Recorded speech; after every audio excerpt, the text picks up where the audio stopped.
इडली जब मेरे घर में बनती है ना तो सबकी भूख जो है सो एकदम बढ़ जाती है, और वो सब जो है सो सब एक के बदले कितने कितने सारे खाने लगते हैं। तो आज मेरे बेटे की जिद थी कि मैं लंच में लेके जाऊंगा इडली। तो मैं जल्दी जल्दी बनाई हूँ इडली और उसे मैंने लंच में पैक करके दे दिया है। तो आप अगर इस तरह से फॉलो कर सकते हैं तो आप भी कर सकते हैं।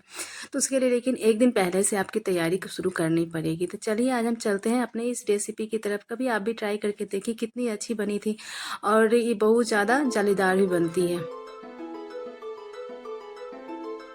राम राम जी दोस्तों, कैसे हो आप लोग। मैं सुरभि ठाकुर स्वागत करती हूँ अपने इस यूट्यूब चैनल पे। तो इडली बनाने के लिए हमें कम से कम एक दिन पहले से ही तैयारी शुरू करनी पड़ती है। तो इडली की बहुत सारी रेसिपी है जो मैं एक दो पहले से शेयर कर चुकी हूँ और आगे जाके मैं करूँगी। तो आज मैं चावल और उड़द की दाल के इडली बना रही हूँ। तो इसके लिए मैंने मोटी वाली जो होती है ना, हम लोग यहाँ इसे अरवा चावल बोलते हैं। तो मैं 2 कटोरी ली हूँ, थोड़ा सा कम गया था मेरा तो मैं थोड़ा सा कम ली हूँ। और उसमें क्या है ना कि 1/4 उसमें पड़ती है उड़द की दाल। तो जैसे 4 कटोरी आप लो तो 1 कटोरी उड़द की दाल डालो। तो मैं 2 कटोरी ली हूँ तो उसमें मैं हाफ कटोरी के लगभग उड़द की दाल ली हूँ, और 2 चम्मच मैं ली हूँ चना दाल जो होती है वो। तो आप उसी के अकॉर्डिंग बनाओगे ना तो बहुत ही अच्छी बनेगी। तो उसके बाद मैं 1 चम्मच के लगभग वो ली हूँ मेथी दाना। तो मेथी दाना को मैं अलग फूलने के लिए डालती हूँ और सबको साथ में। आप अलग अलग भी डाल सकते हो और साथ में भी डाल सकते हो। तो देखिए रात मेरी हो गई है, एक रात के लिए मैंने छोड़ दिया था। सुबह के टाइम में जब मैं चेक की हूँ तो देखिए ये मेरी अच्छी तरीके से फूल गई थी। तो मैं इसे अच्छी तरीके से फिर धो ली हूँ, और मैं फिर ली 2-3 चम्मच चूड़ा, उसे भी मैंने पानी में भिगोने के लिए रख दिया था। तो धोने के बाद देखिए मेरी चावल ऐसी हो गई और सारे दालें मिक्स हो गई हैं। तो इसको क्या करूँगी, मैं मिक्सी जार में लूँगी।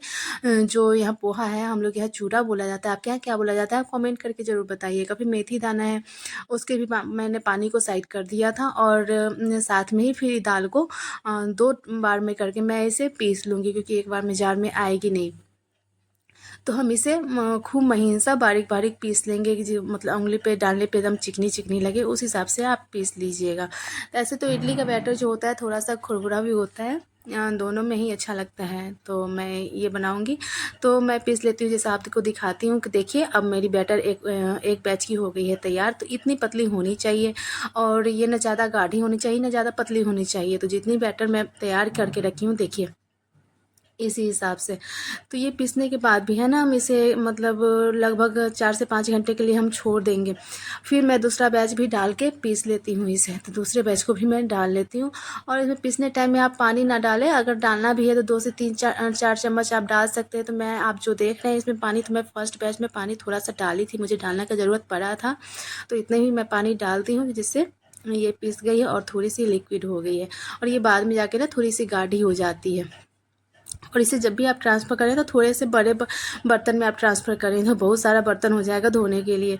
तो इसलिए मैं इसको क्या की हूँ कि बड़े पतीले में इसको रखती हूँ, और इसमें मैं थोड़ा सा नमक ऐड करना चाहूँगी। अगर आप ठंडे के दिन में बना रहे हो इडली तो आप नमक मतलब ऐड कर सकते हैं। ऐसे मुझे बनानी थी जल्दी जल्दी तो मैं नमक ऐड करती हूँ। इसमें 2 से 3 चम्मच मुझे लिक्विड ज़रूरत पड़ी है, तो मैं वही जार को धो के और उसका पानी जो है इसमें डाल दी हूँ। तो 1 चम्मच के लगभग मैं इसमें नमक ऐड करती हूँ। आप करना चाहो तो अभी करो, नहीं करना चाहो तो जिस टाइम आप बनाओगे उस टाइम में भी नमक आप ऐड कर सकते हो। तो देखिए अभी हमारी ये हो गई, और इसमें ना मैं इनो यूज करूँगी ना ही कोई सोडा यूज कर रही हूँ। फिर भी इतनी अच्छी फ्लफ़ी बनेगी ना कि फिर आप बोलोगे कि चलो अच्छा बात है, जब नहीं है तो आप बना सकते हो। और मेरे घरेलू नुस्खों से बना रही हूँ कि अगर जिसके पास इडली मेकर नहीं है या फिर उसका स्टैंड नहीं है तो आप घर में आराम से ही इस मतलब रेसिपी को आप देख लेना और बना सकते हो कोई भी चीज़ में।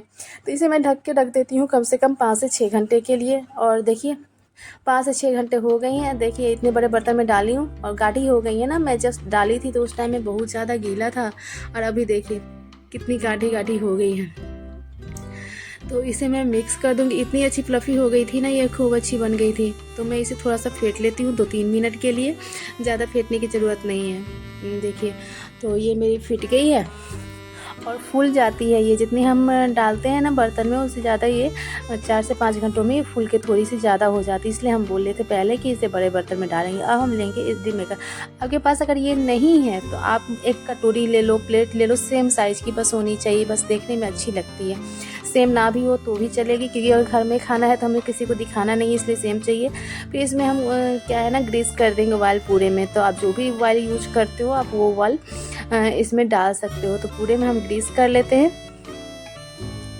और उसके बाद हम क्या करेंगे कि सारे के सारे में फिर ग्रीस करने के बाद हम सारे में वो जो बैटर है वो डालेंगे। तो आप देख लो कि मैं कैसे कैसे कर रही हूँ।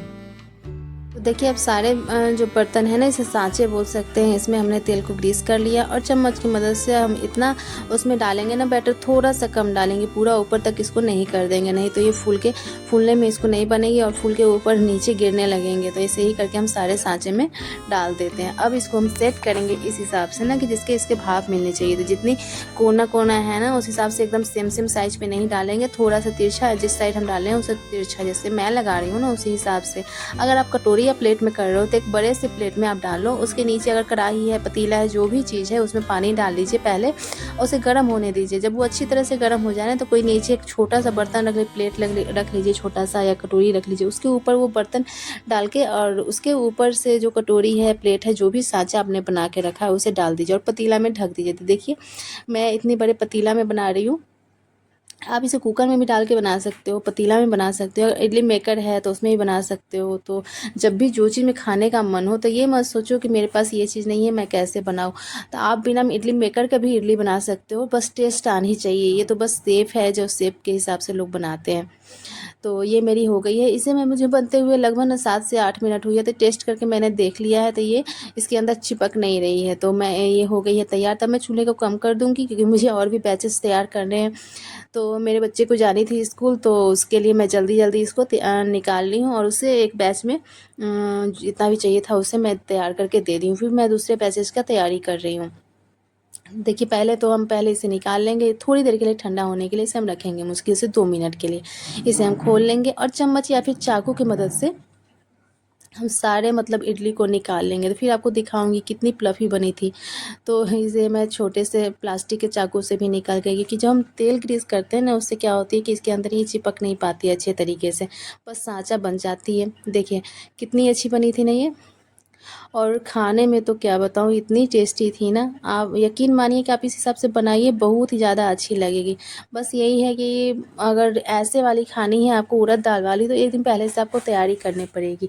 और झटपट बनने वाली भी जो होती है ना वो भी होती है, अगर तो उसके लिए आप सूजी का यूज कर सकते हैं। तो मैं सूजी का इडली पहले से शेयर कर चुकी हैं। अगर आपको देखनी होगी तो मैं डिस्क्रिप्शन बॉक्स में डाल दूंगी, आप उसकी रेसिपी भी देख लीजिएगा। तो इडली की बहुत सारी रेसिपी है जो मैं धीरे धीरे आगे शेयर करती रहूँगी, बस आप मेरे चैनल पर बने रहिए। तो अगर आप मेरे चैनल पर नए हैं तो मेरे चैनल को सब्सक्राइब जरूर कर लीजिएगा और बेल आइकन दबाना नहीं भूलिएगा कि आगे मैं जो भी रेसिपी डालूंगी ना वो आपको मिलती रहेगी उसकी नोटिफिकेशन। तो तरह तरह की मैं हर रोज़ एक नया वीडियो ज़रूर डालती हूँ। कोशिश करती हूँ कि मैं सिंपल से सिंपल रेसिपी आप लोग के साथ शेयर करूँ कि आप लोग बनाने में आसानी हो उसके लिए। तो फिर मैंने दूसरे बैच को तैयार कर ली है और देखिए कितनी अच्छी लग रही है ना। और तब तक मेरी दूसरी बैचेस तैयार हो रही है, तब तक मैं क्या करूँगी उसकी चटनी की तैयारी कर लूँगी, क्योंकि मेरे बच्चे को जानी है और वो परेशान कर रहा है कि जल्दी से बना दो। तो मैं क्या कर रही हूँ, उसमें आधी कटोरी के लगभग मैंने मूँगफली ली है और मैं इसमें लहसुन कुछ भी यूज़ नहीं कर रही हूँ, बस जो भी है सो जल्दी में बस मिर्ची और मूंगफली को मिला के ही बस बना रही हूँ, नमक ऐड करूँगी, इसके अलावा मैं कुछ भी इसमें ऐड नहीं करूँगी। तो ये भुन जाएगी ना तो इसे मैं निकाल दूँगी ठंडे होने के लिए। तो जल्दी मैं कढ़ाई में इसे भून लेती हूँ। तो उधर तब तक मेरी इडली भी बन रही है। तो ऐसे ही करके ये तैयार हो जाएगी और इसे मैं ठंडे होने के लिए रख दूँगी। अब देखिए हमारी ये भुन गई है। अब मैं इसे दूसरे बर्तन में ठंडे होने के लिए 5 मिनट के लिए रख देती हूँ। तो अभी मैं हमारी इसकी जब ठंडे होगी ना, ठंडे होने के बाद इसकी छिलकी बहुत आसानी से हट जाती है। तो हम इसके छिलके को हटा देंगे, जितनी हटेगी उतनी, नहीं हटेगी तो कोई बात नहीं। तो अब हो गए 5 से 7 मिनट ठंडी हो गई थी। तब मैं इसमें बस हरी मिर्ची और जो मूंगफली है और थोड़ा सा नमक टेस्ट के अकॉर्डिंग 1 चम्मच के लगभग मैंने नमक डाला था। मेरी चटनी अब हो गई है तैयार। अब मैं गर्मा गर्मी से सर्व कर सकते हैं। तो आपको मेरी रेसिपी कैसी लगी आप ज़रूर मुझे कमेंट करके बताइएगा। मेरे चैनल पे आप नए हैं तो मेरे चैनल को सब्सक्राइब करें, लाइक करें, शेयर करें अपने दोस्तों अपने रिश्तेदारों के साथ, और कमेंट करना ज़रूर ना भूलें। अगर पूरी वीडियो ज़रूर देखिए कंटिन्यू करके। तो मेरी पूरी वीडियो देखने के लिए थैंक यू फॉर वॉचिंग। फिर मिलते हैं एक नए रेसिपी के साथ, तब तक के लिए बाय बाय।